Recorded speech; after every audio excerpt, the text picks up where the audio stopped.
finds you all in good health and mind both. Today we're going to start a new book, How is a Man Reborn by Swami Satprakashananda. We'll have a look at the book first. How is a Man Reborn? Swami Satprakashananda. And this has been published by Advaita Ashram, Enteley Road, Kolkata.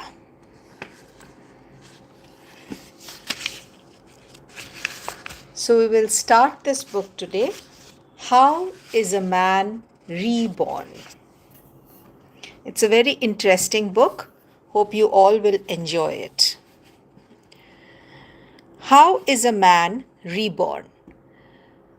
Hereditary and environment are not adequate to account for a man's birth and growth.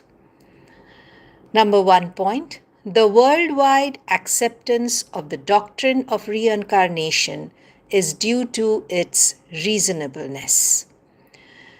The doctrine of reincarnation is avowed particularly by Hinduism and Buddhism. It affirms the rebirth of a man in a new human body until he gets free from all attachments to the temporal. There are subtle differences between the Hindu and the Buddhist views of reincarnation. I shall dwell on the subject from the Hindu point of view. That is to say, from the viewpoint of the Vedanta. The belief in the transmigration of the soul has not been confirmed to Hinduism, and so this transmigration, he says, is not confined to Hinduism and Buddhism. Clear evidence of the belief are to be found in Greek thought, in Zoroastrianism scripts, in teachings of many other such kind of books. Of the early fathers of Christian churches also. Now, from the very beginning of the human race has been confronted with the mysteries of birth as well as of death. Where does man come from? Where does he go? These are the natural inquiries of the human mind. With the belief in man's future existence, there has been belief in his past existence as well. The words of Jesus Christ, the doctrine of rebirth, referring to John the Baptist, he says, "And if ye will receive it, this is which was for to come. He that hath ears to hear, let him hear." Existence after death presupposes existence before birth. What is beyond death must be beyond birth too. So he says, what is beyond death must be beyond birth too. Its origination as well as destruction does not depend on the physical body. The Scottish philosopher and historian David Hume, from 1711 to 1776, observes, "The soul, therefore, if immortal, exists before our birth, and if the former existence no way concerns us, neither will the latter." The metapsychosis is therefore the only system of this kind that philosophy can hear. So says Swami Vivekananda, if you are going to exist in eternity hereafter, it must be that you have existed through eternity in the past. It cannot be otherwise. The doctrine of reincarnation is a complement to the doctrine of karma. Man is reborn for the fulfillment of his karma. As he sows, so he reaps. The law of karma is the chain that ties man to the wheel of birth and rebirth. It is through karma that man is bound, and it is through karma that he can get free. Karma proves to be the cause of his bondage as long as man clings to the temporal. But when he turns to the eternal, karma opens the way to freedom. The twofold doctrine is based on a comprehensive and consistent view of human personality comprising its present, past, and future. It accounts for the settled facts of life. Being a rational interpretation of the drama of life and its mysteries, the doctrine has commended itself to the great thinkers of the world from ancient times to the modern age. Indeed, the doctrine of reincarnation, a sequence of law of karma, has its supporters among the world's theologians, philosophers, mystics, scientists, poets, psychologists. Writings on reincarnation and karma, a spiritual philosophy applied to the world today, L. Stanley Jost, Chief Librarian, Manchester, England, observes the basic testimony to the truth of reincarnation is of a purely intellectual order. It rests on the ability of the conception to give significance and meaning to what would otherwise be without either, and this is the only kind of evidence of any truth, whether in the world of phenomena or the world of thought, which has ultimate value. It can be deduced from rigorous logic, from the most elementary assumptions of moral order in the universe, and without that assumption, there is not even a universe, there is merely a monstrous futility of a colossal nightmare. The next part says, the recollection of one's past life and its verifications. Here, Maharaj will tell a true story. The fact that we do not remember the previous lives we lived does not disprove the doctrine of reincarnation. It is often argued, if we lived before as human beings, why do we not remember our past incarnations? Since we do not remember them, the theory of reincarnation is not acceptable.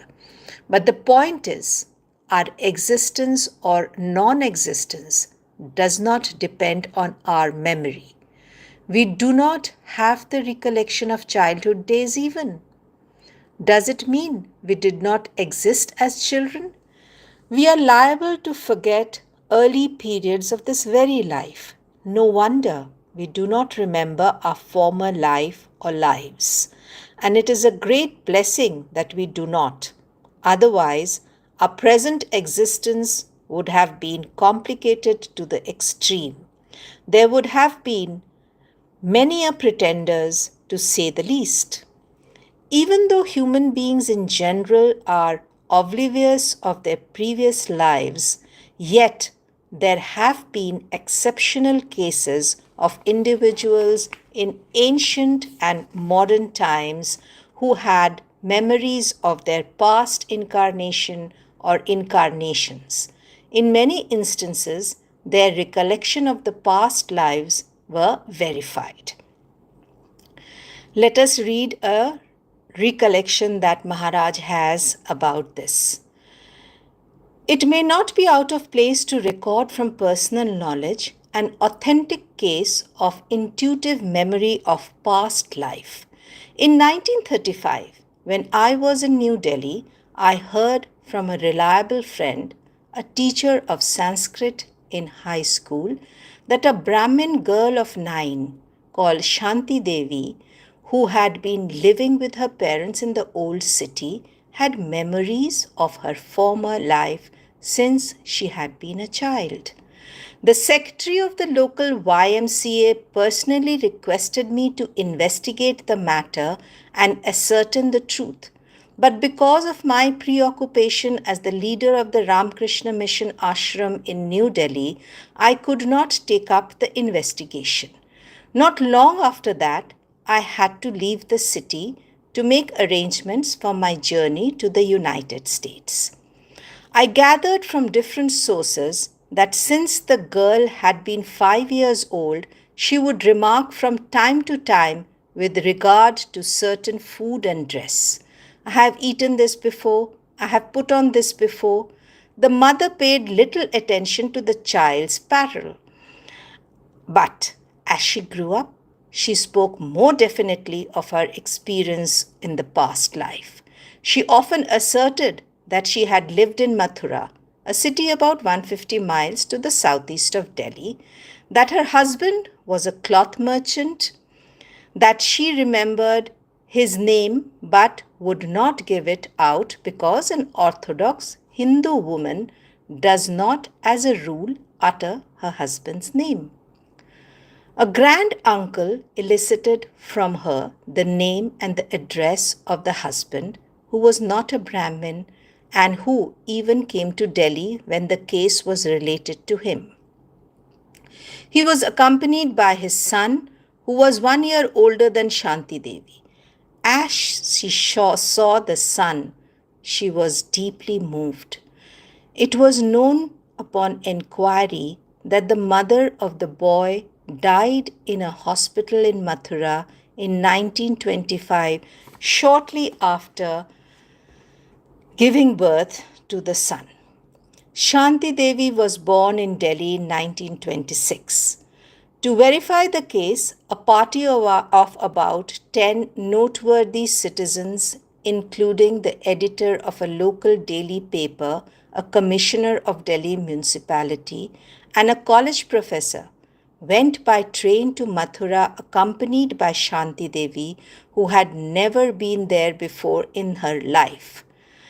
They discovered that Shanti Devi was well acquainted with the place and knew many details of the house where she claimed to have lived in her past life. She also visited her former parents and had no difficulty in finding the house where they lived even then. Maharaj continues to tell us, according to Patanjali, by a special method of meditation, a person can awaken the memories of his past life. As stated in the Yoga aphorisms, as a result of the perception of subliminal impressions, one gains the knowledge of former lives. The Sanskrit term for such recollection is Jatishwar. The Buddha is said to have remembered all his past lives. Sri Krishna speaks of the past incarnation. O Arjuna, many other lives I have passed through, and thou too, but I know them all which thou knowest not, O scorcher of foes. So today we will end our session here. Again, we'll come back with the next session. Hope you enjoyed today's reading. Do stay tuned to Devakshar and like and share our videos. Thank you so much for being with us. Namaskar.